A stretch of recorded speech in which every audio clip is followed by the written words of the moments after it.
அன்பார்ந்த தோழர்களே, நான் வரக்கூடிய வழியில் ஒரு செய்தியை பார்த்துவிட்டு வந்தேன். நாளை வெளியாக போகிற ஒரு திரைப்படத்திற்காக அது வெற்றி பெற வேண்டும் என்பதற்காக இளைஞர்கள் மண்டியிட்டு மண்சோறு சாப்பிடுகிறார்கள் என்கிற ஒரு செய்தியை பார்த்துவிட்டு வந்தேன். அத்தகைய இளைஞர்கள் இருக்கிற நாட்டில் இப்படிப்பட்ட இளைஞர்களும் இருக்கிறீர்கள் என்பதை நினைத்து நான் பெருமைப்படுகிறேன். உரிமைக்காக போராடுகிற இளைஞர்கள் இருக்கிறீர்கள். அரசியலற்ற அரசியலை செய்வதற்கு இளைஞர்கள் வந்திருக்கிற சூழலில் உண்மையான அரசியலை பேசுகிற இளைஞர்கள் வந்திருக்கிறீர்கள். இந்த போராட்டம் தன்னெழுச்சியாய் நடக்கிற போராட்டம், உரிமைக்காக நடக்கிற போராட்டம், உணர்வு பூர்வமான போராட்டம், யாருடைய தூண்டுதலாலும் நடக்காத போராட்டம். அதை யாரோ ஒருவர் தூண்டி நடக்கிறது என்று சொல்லக்கூடியவர்கள் இருப்பவர்கள் மத்தியில் இந்த போராட்டத்திற்கு இடம் கொடுத்து இந்த போராட்டத்தின் மாண்புக்கு வலு சேர்த்திருக்கிற இந்திய கம்யூனிஸ்ட் கட்சிக்கு, குறிப்பாக மாநில செயலாளர் தோழர் வீரபாண்டியன் அவர்களுக்கு, இங்கே வந்து இவ்வளவு நேரமும் ஆதரவளித்து பேசி இருக்கிற மேனாள் மாநில செயலாளர் அருமை அண்ணன் முத்தரசன் உள்ளிட்டோருக்கு என்னுடைய நெஞ்சார்ந்த நன்றியை தெரிவித்துக் கொள்கிறேன். நீட் தேர்வை ரத்து செய்ய வேண்டும் என்று இன்றைக்கு தலைநகர் டெல்லி கிடுகிடுக்கு போயிருக்கிறது. மிகப்பெரிய போராட்டம், எழுச்சிமிக்க போராட்டம். ஆனால் இந்த முழக்கத்தின் விதை எந்த மண்ணில் போடப்பட்டது என்றால் பெருமை பொங்க சொல்ல முடியும். தமிழ்நாட்டில் போடப்பட்ட விதை. இந்தியாவின் எல்லா மாநிலங்களும் நீட் தேர்வை ஏற்றுக்கொண்டன. எல்லா மாநிலங்களும் ஏற்றுக்கொண்டன. ஏற்காத ஒரே மாநிலம் தமிழ்நாடு. ஏற்க மாட்டோம் என்று சொன்ன மாநிலம் தமிழ்நாடு. நீட் தேர்வு தகுதி அறியும் தேர்வு என்றவர்கள் அதற்கு ஒரு முன்னொட்டு கொடுத்தார்கள், ஒரு முழக்கத்தை முன்வைத்தார்கள். இது தகுதி அறியும் தேர்வு, இது தகுதி அறியும் தேர்வு அல்ல, தகுதியற்ற தேர்வு என்று சொல்லி இந்த தேர்வுக்கு, இந்த நீட்டுக்கு தடை கேட்ட மாநிலம் தமிழ்நாடு. இந்தியாவின் எந்த ஒரு சட்டமன்றமும் நீட் விலக்கு மசோதா என்கிற அந்த சட்ட முன்வடிவை இயற்றவில்லை. தமிழ்நாடுதான் நீட் விலக்கு மசோதா இயற்றி காட்டி இந்தியாவுக்கே வழிகாட்டிய மாநிலம். இந்தியாவின் எந்த முதலமைச்சரும் இந்த தேர்வின் ஆபத்தை விளக்கி எல்லா மாநில முதலமைச்சர்களுக்கும் கடிதம் எழுதவில்லை. நம்முடைய முன்னாள் முதலமைச்சராக இருந்த மு.க. ஸ்டாலின் அவர்கள் தான் அன்றைக்கு முதலமைச்சராக இருந்து எல்லா மாநில முதலமைச்சர்களுக்கும் கடிதம் எழுதினார். இந்த தேர்வு கொடூரமான தேர்வு, வாங்க போராட வாங்க, நாங்க நீட்டு விலக்கு கேட்கிறோம், எங்க கூட சேர்ந்து எல்லாரும் கேளுங்க என்று சொல்லி எல்லோருக்கும் கடிதம் எழுதினார். அன்றைக்கு பாரதிய ஜனதா கட்சி அதை ஏளனமாக சித்தரித்தது. ஏன்னா ரெஸ்பான்ஸ் இல்ல. இவர் கடமையை செஞ்சிட்டார். நம்முடைய முதலமைச்சர் அன்றைக்கு தன்னுடைய கடமையை செய்தார். யார் இந்த குரலுக்கு செவிசாய்க்கிறீர்களோ இல்லையோ, எங்கள் முழக்கத்திற்கு பின்னால் யார் வருகிறீர்களோ இல்லையோ, இந்த முழக்கத்தை வைப்பது எங்கள் கடமை, உங்களுக்கு இந்த கருத்தை கொண்டு வந்து சேர்க்க வேண்டியது எங்களுடைய கடமை என்று சொல்லி அன்றைக்கு எல்லா மாநில முதலமைச்சர்களுக்கும் கடிதம் எழுதினார். சட்டமன்றத்திலும் சட்ட மசோதாவை கொண்டு வந்தார். அப்போது யார் அதை திரும்பி பார்க்கல, யார் அதுக்கு ரெஸ்பான்ஸ் பண்ணல. பாரதிய ஜனதா கட்சி, ஒன்றிய அரசு, அதை வழிநடத்தக்கூடியவர்கள் கேலி பேசினார்கள். பாத்தீங்களா, இதுதான் எல்லா மாநிலம் ஏத்துக்கிட்ட உடனே நீங்க வீம்புக்குன்னு எதுக்குறீங்க, நாங்க கொண்டு வந்தோங்கிறதுக்காகவே நீங்க எதுக்குறீங்க, எதற்கெடுத்தாலும் எதிர்ப்பை காட்டுவது உங்கள் வேலை, அதை இதுலயும் செய்றீங்க. உங்களுடைய குரலுக்கு ஏதாவது மதிப்பு இருந்துச்சா, யாராவது திரும்பி பார்த்தாங்களா, யாராவது ரெஸ்பான்ஸ் பண்ணாங்களா என்று சொல்லி அன்றைக்கு தமிழ்நாடு முதலமைச்சர் எழுதிய கடிதத்தை கேலி பேசியது ஒன்றிய அரசை வழிநடத்தக்கூடியவர்கள் கேலி பேசினார்கள். இன்னைக்கு என்ன நிலைமை? அன்றைக்கு தமிழ்நாட்டின் குரல் மட்டும்தான் தனிமைப்பட்ட குரல், தனித்து விடப்பட்ட குரல். ஆனால் அது தனித்துவமான குரல் என்பதற்கு இன்றைக்கு இந்தியாவே சாட்சியாக இருக்கிறது. அது தனித்துவமான குரல், அது தனித்துவமான குரல் என்பதனால் தான் இன்றைக்கு தமிழ்நாட்டில் குரல் ஒலிக்கிறதோ இல்லையோ, டெல்லியில் ஒலித்துக் கொண்டிருக்கிறது, இந்தியா முழுவதும் ஒலித்துக் கொண்டிருக்கிறது. அப்ப தமிழ்நாட்டில் பற்ற வைத்த விதை இன்றைக்கு இந்தியா முழுவதும், தமிழ்நாட்டில் பற்ற வைத்த நெருப்பு இந்தியா முழுவதும் பற்றி பரவி இருக்கிறது என்னும் போது தமிழ்நாடு அமைதியாக இருக்கலாமா?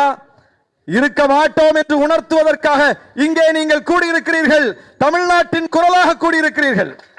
தமிழ்நாட்டின் உணர்வை வெளிப்படுத்த கூடியிருக்கிறீர்கள். சரி, எல்லாரும் ஏத்துக்கிட்ட போது நாம ஏன் எதிர்த்தோம்?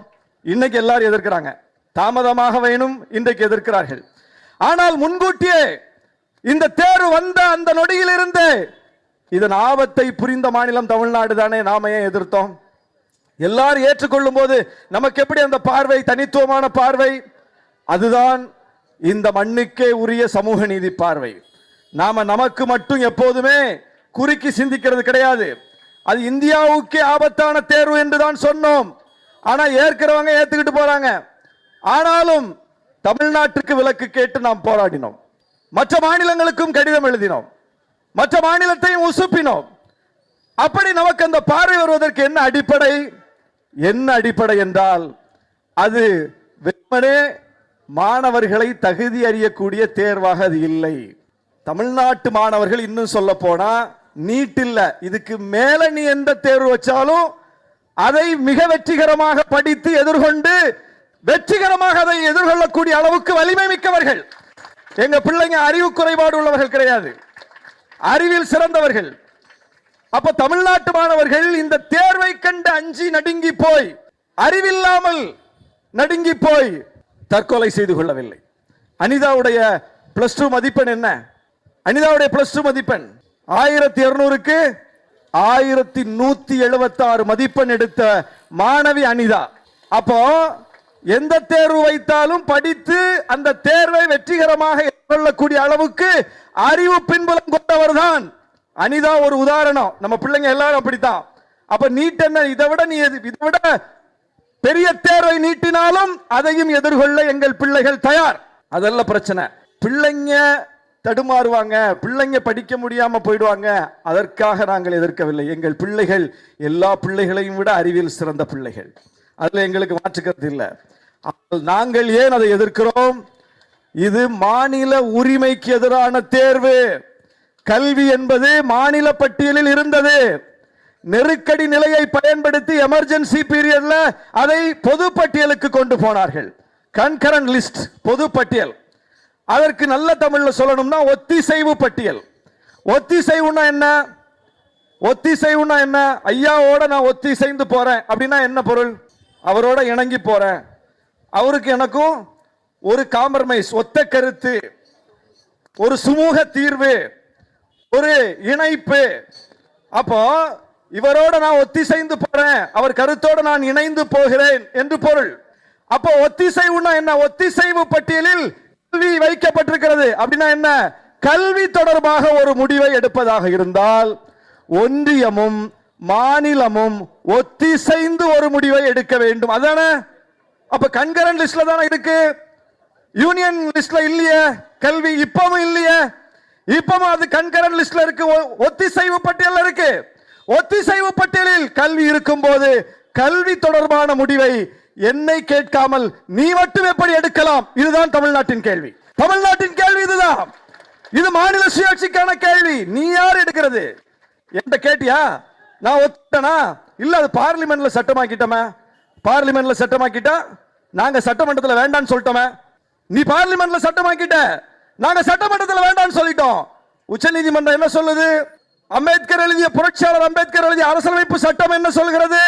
நாடாளுமன்றத்திற்கு என்ன அதிகாரம் உண்டோ அந்த அதிகாரம் எதற்கும் உண்டு, சட்டமன்றத்திற்கும் உண்டு. அப்ப நீ நாடாளுமன்றத்தில் வேணும்னு சொல்லிட்ட, சட்டமன்றத்தில் நாங்க வேண்டாம்னு சொல்லிட்டோம்.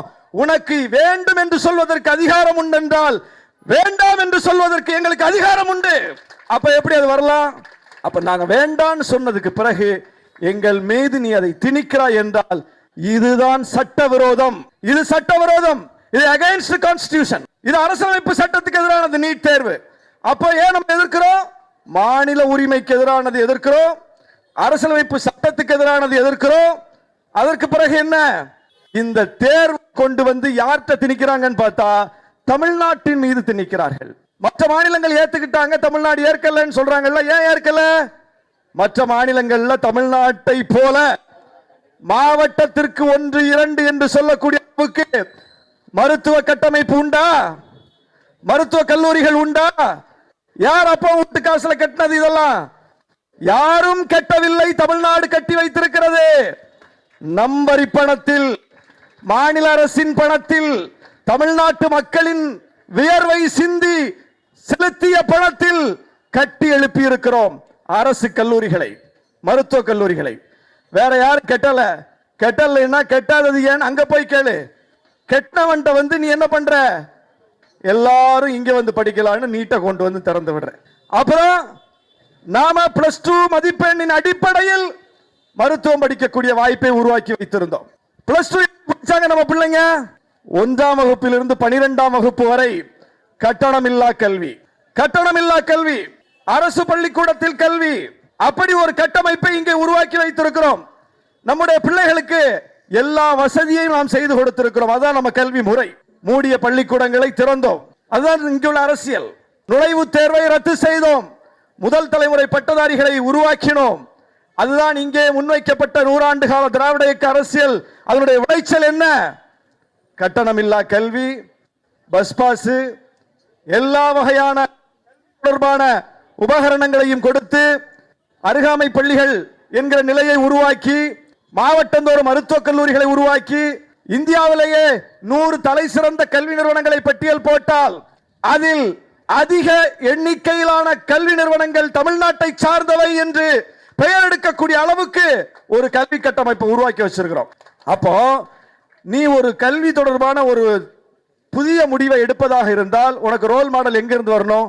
உனக்கு கிராஸ் என்ரோல்மெண்ட் ரேஷியோ, உயர்கல்வி படிப்போர் விழுக்காடு, அது 25 விழுக்காட்டுக்கு உள்ள இருக்கிற வட மாநிலங்கள்ல இருந்து எடுப்பியா அல்லது 50 விழுக்காட்டை தாண்டிய தமிழ்நாட்டில் இருந்து எடுப்பியா? 50 விழுக்காட்டை தாண்டிய தமிழ்நாடு தான் கல்வி தொடர்பாக இந்தியா எந்த முடிவெடுத்தாலும் இந்தியாவுக்கு வழிகாட்டுகிற ரோல் மாடல் ஸ்டேட். ஆனால் நீ என்ன பண்ற?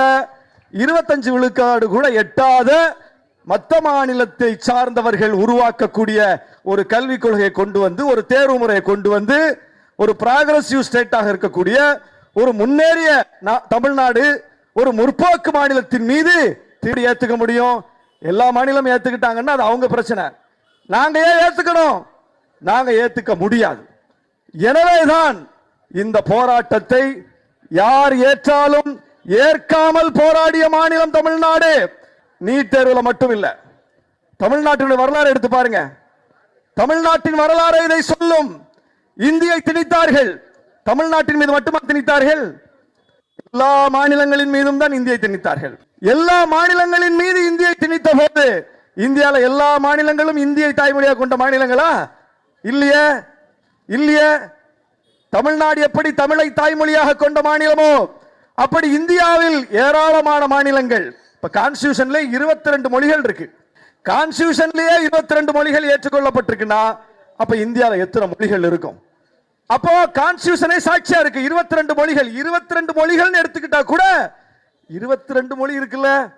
அப்ப 22 மொழி ஏற்றுக்கொள்ளப்பட்டிருக்கிற ஒரு நாட்டில் இந்தியின் அடிப்படையில் எல்லாவற்றையும் நீ தீர்மானிக்கிறாயே, இதை எப்படி ஏற்க முடியும்? எதிர்த்து கிளர்ச்சி செய்த மாநிலம், இந்திய எதிர்ப்பு அறப்போராட்டத்தை நடத்திய மாநிலம், 100 ஆண்டுகளுக்கு முன்பே அந்த குரலை ஓங்கி ஒலித்த மாநிலம் தமிழ்நாடு.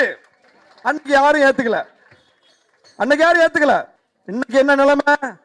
எந்த கட்சி அன்றைக்கு ஆட்சியில் இருந்து இந்தியை திணித்ததோ அந்த கட்சியின் கர்நாடக முதலமைச்சராக இருந்த சித்தராமையா என்ன பண்றாரு? மெட்ரோ ஸ்டேஷன்ல போய் கருப்பு மை பூசி அழிக்கிறார் இந்திய எழுத்துக்களை. எப்போ? 100 வருஷத்துக்கு பிறகு. நாம் அந்த போராட்டத்தை எப்ப நடத்தினோம்? 100 ஆண்டுகளுக்கு முன்பு.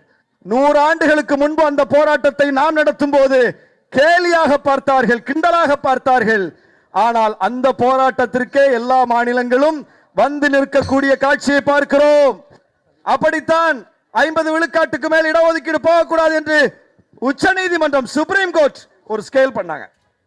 எல்லா மாநிலமும் ஏத்துக்கிட்டாங்க. சரி, ஓகே, ரைட். தமிழ்நாடு மட்டும்தான் அதை ஏற்க முடியாது என்று சொல்லி 69 விழுக்காட்டு இடஒதுக்கீட்டை சட்டமாக்கி அதற்கு சட்ட பாதுகாப்பும் கொடுத்த ஒரே மாநிலம். சுப்ரீம் கோர்ட்டை சொல்லிருச்சு அப்படின்னு விட்டுட்டோமா? விடல. எதிர்த்து ஃபைட் பண்ணோம். அதனுடைய விளைவு என்ன? 69 விழுக்காடு இடஒதுக்கீடு சட்டமாக்கணும். Role model state. ஒவ்வொன்றையும் தமிழ்நாடு தான் வழிகாட்டி இருக்கிறது. அப்ப எப்படி இந்தி திணிப்பை எதிர்த்தோமோ, எப்படி 50 விழுக்காடு இடஒதுக்கீடு என்கிற ஸ்கேலை தகர்த்தோமோ, அந்த வரிசையில் நீட் தேர்வு கொண்டு வரப்பட்ட போது எல்லோரும் ஏற்றுக்கொண்டார்கள். நாம் மட்டும் எதிர்த்தோம். எதிர்க்கிறோம். இன்றைக்கு எல்லாரும் எதிர்க்கிறார்கள். இந்தியாவை எதிர்க்கிறது.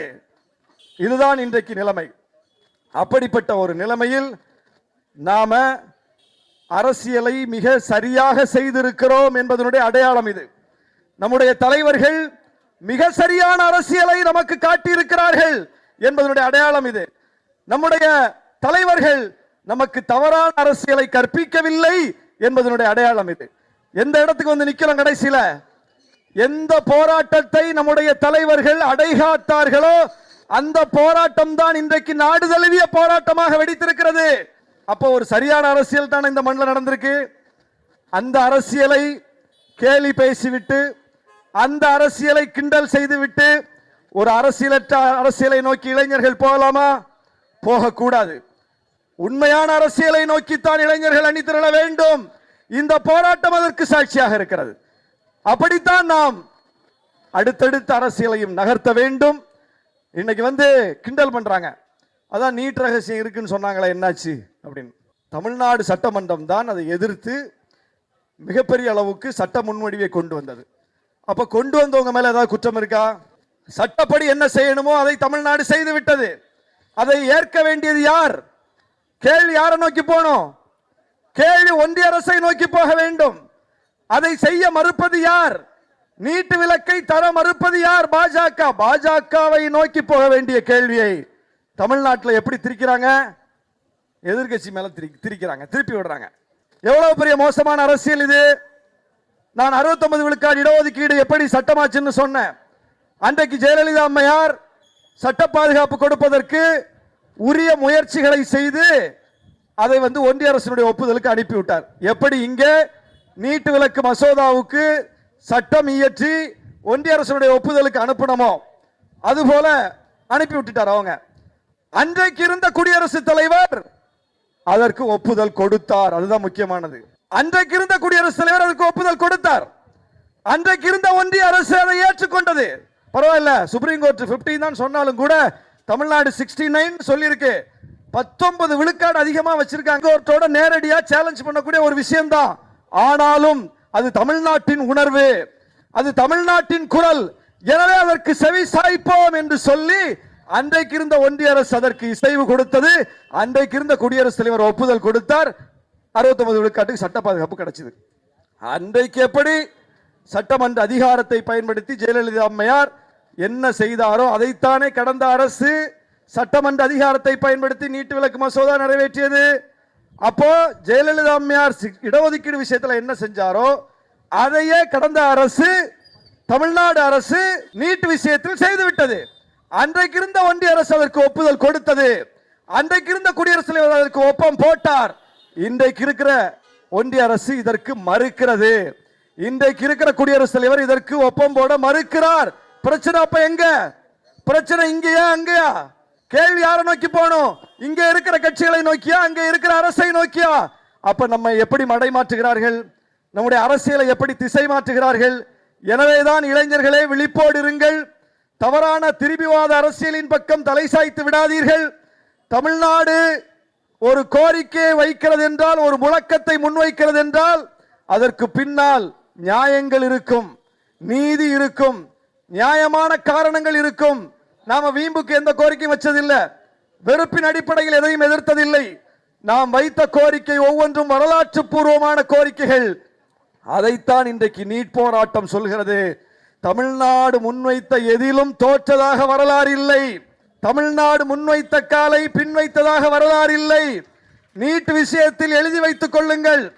பாரதிய ஜனதா கட்சி பெரும்பான்மை பலத்தோடு இருக்கும் போதுதான் வேளாண் சட்டத்தை கொண்டு வந்தார்கள். இன்னைக்காவது அவங்க மைனாரிட்டி கவர்மெண்ட், இன்னைக்கு பெரும்பான்மை அரசு இல்லை. இன்னைக்கு நிதிஷ்குமாரையும் அதுக்கப்புறம் சந்திரபாபு நாயுடுவையும் மற்ற பல தலைவர்களையும் நம்பி அவர்கள் ஆட்சி நடத்தி கொண்டிருக்கிறார்கள். பெரும்பான்மை வலிமை இல்லை. பெரும்பான்மை வலிமையோடு பாரதிய ஜனதா கட்சி ஆட்சியில் இருந்த போது வேளாண் சட்டத்தை கொண்டு வந்தார்கள். வேளாண் குடிமக்கள் இப்போது எப்படி டெல்லி திணறுகிறதோ அப்படி டெல்லியை திணறடிக்கக்கூடிய மகத்தான போராட்டத்தை நடத்தினார்கள். அப்ப என்ன சொன்னாங்க? ஒரு புள்ளி கமா கூட மாற்ற மாட்டோம்னு சொன்னாங்க. வேளாண் சட்டத்தில் ஒரு புள்ளி கமாவை கூட மாற்ற மாட்டோம் என்று சொன்னார்கள். ஆனால் பெரும்பான்மை வலிமை உள்ள மோடி அரசே அந்த சட்டத்தை திரும்ப பெற்றதா இல்லையா? அதுதான் வரலாறு. ஒரு போராட்டம் அதை சாத்தியப்படுத்தியது. அதுபோல உயிரே போனாலும் நீட்டு விலக்கு தரமாட்டோம்னு பாஜக தலைவராக இருந்த அண்ணாமலை சொன்னார். இப்ப அவர் பாஜக தலைவராக இல்ல, எதுக்கு தலைவராக இருக்காருன்னு நமக்கு தெரியல. அப்படிப்பட்ட ஒரு புள்ளிக்கமாவை கூட மாற்ற மாட்டோம் என்று சொன்னார்களே, தமிழ்நாடு மட்டும்தான் இதை எதிர்க்கிறது என்று சொன்னார்களே, இன்றைக்கு இந்தியாவை எதிர்க்கிறது. எழுதி வைத்துக் கொள்ளுங்கள், நீட்டு விலக்கு வந்தே தீரும், நீட்டு தேர்வு ரத்தாகும், இளைஞர்களின் எழுச்சி அதை சாத்தியப்படுத்தும் என்று சொல்லி உங்கள் போராட்டம் வெல்லட்டும், இது நம் போராட்டம், இது நம் குரல் என்று சொல்லி வாய்ப்புக்கு நன்றி கூறி விடைபெறுகிறேன். நன்றி, வணக்கம். ஒன்றிய அரசே, ஒன்றிய அரசே, தடை செய், தடை செய், நீட் தேர்வை தடை செய், விலக்கு கொடு, விலக்கு கொடு, நீட்டிலிருந்து விலக்கு கொடு, முடக்காதே, முடக்காதே, இளைஞர்கள் குரலை முடக்காதே, ஒடுக்காதே, ஒடுக்காதே, இளைஞர்கள் போராட்டத்தை ஒடுக்காதே. ஒன்றிய அரசே, மோடி அரசே, இளைஞர்களை பாதிக்கும், மாணவர்களை பாதிக்கும் நீட் தேர்வை ரத்து செய். ஒன்றிய அரசே, ஒன்றிய அரசே, நீட் தேர்வை ரத்து செய். தமிழ்நாடு அரசே, தமிழ்நாடு அரசே, துணை நில், துணை நில், போராட்டத்திற்கு துணை நில். இளைஞர்களின், மாணவர்களின் எழுச்சியை ஒடுக்காதே. ஒன்றிய அரசே, மோடி அரசே, மோதாதே, மோதாதே, இளைஞர்களோடு மோதாதே. ஜனநாயகத்தை காப்பாற்ற இளைஞர்களின் குரலுக்கு மதிப்பளி. ரத்து செய், ரத்து செய், நீட் தேர்வை ரத்து செய். அமல்படுத்தாதே, அமல்படுத்தாதே, புதிய கல்விக் கொள்கை அமல்படுத்தாதே.